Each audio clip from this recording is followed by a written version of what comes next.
मुझे नहीं पता कि कांग्रेस पार्टी में कोई ऐसा एक आध उदाहरण को छोड़ दे तो ऐसी बात हुई होगी कि कोई नए युवाओं को प्रोत्साहित करने में कांग्रेस पार्टी कभी पीछे नहीं रही है।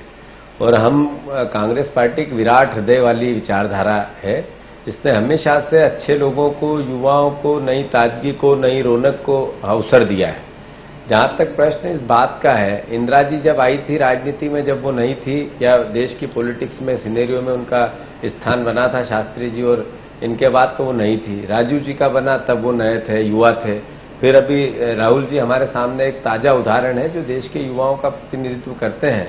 और उनके द्वारा जो कार्य चलाया गया, जिस तरीके से यूथ कांग्रेस की प्रक्रिया बनी, जिस तरीके से पूरे मंत्रिमंडल में नए लोगों को देश के लिया गया, उसके बाद मैं समझता हूं कि कांग्रेस पार्टी एक ऐसी पार्टी है जो बुजुर्गों के सम्मान के साथ युवाओं को सबसे ज्यादा अवसर देती है।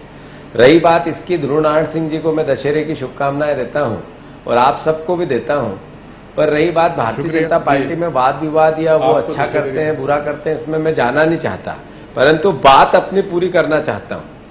भारतीय जनता पार्टी एक ऐसी विचारधारा है जिसने हमेशा से पीछे देख के पॉलिटिक्स की है, इतिहास को देख के पॉलिटिक्स करना चाहती है।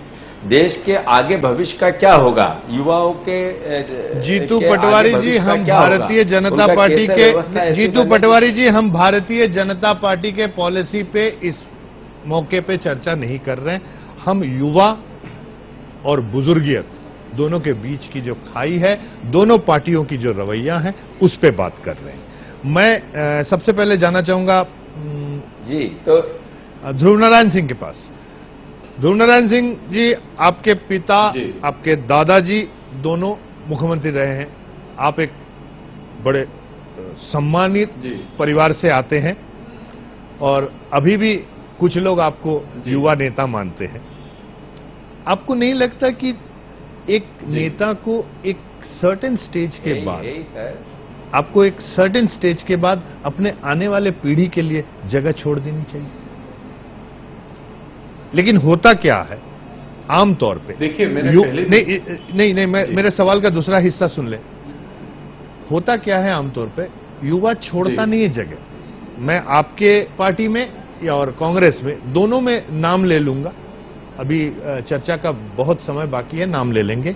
लेकिन होता क्या, युवा नए युवा को नहीं आने देते। जब वो रिटायर होने की बात आती है या काफी सत्ता का सुख मोह भोग लेते हैं, उसके बाद वो अपने पुत्र, अपने पुत्रवधू, अपनी पुत्री, इन लोग को आगे कर देते हैं। जी ध्रुव नारायण सिंह जी, ऑडियो जी, आपने सुना होगा मेरा कहना।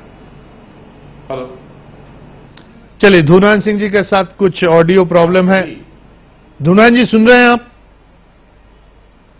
मैं आपके पास दोबारा आता हूं। जीतू पटवारी जी, सबसे बड़ा, मैं परिवारवाद पे चर्चा नहीं कर रहा हूं, पहले आपको बता दूं।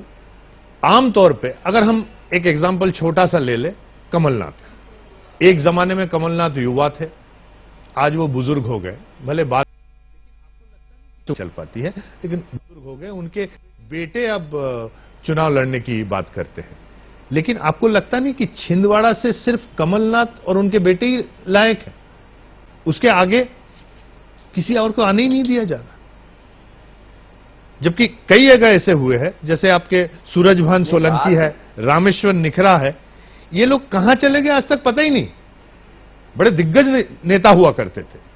सूरजभान सोलंकी तो कांग्रेस के आदिवासी फेस हुआ करते थे, लेकिन आज उसका पता ही नहीं। तो क्या युवाओं को ना आने देने की एक बुजुर्गों की साजिश है, या अगर युवा आते हैं तो उनको परिवार से ही आए? जीतू पटवारी, मैं आपकी बात को समझ नहीं पा रहा हूं। जी, मैं आपकी बात को समझ नहीं पा रहा हूं। मेरा कहना यह है, आपका सवाल पूरा क्या है वो मैं पहले क्लियर कर दूं। मैं आपको दो टुक में सवाल बता देता हूं। जीतू पटवारी जी, आपको दो टुक में सवाल बता देता हूं। नहीं, मैं सवाल बता देता हूं, आप और आराम से जवाब दीजिए। आप समझ नहीं पाए हैं तो मैं एकदम समझा देता हूं 2 टुक में। सबसे पहली बात है, मैं कमलनाथ का एग्जाम्पल दिया आपको। कमलनाथ के बेटे चुनाव लड़ना चाहते हैं जी, ठीक है। मैं ये कह रहा हूं कि पूरे छिंदवाड़ा से सिर्फ कमलनाथ के बेटे ही कांग्रेस के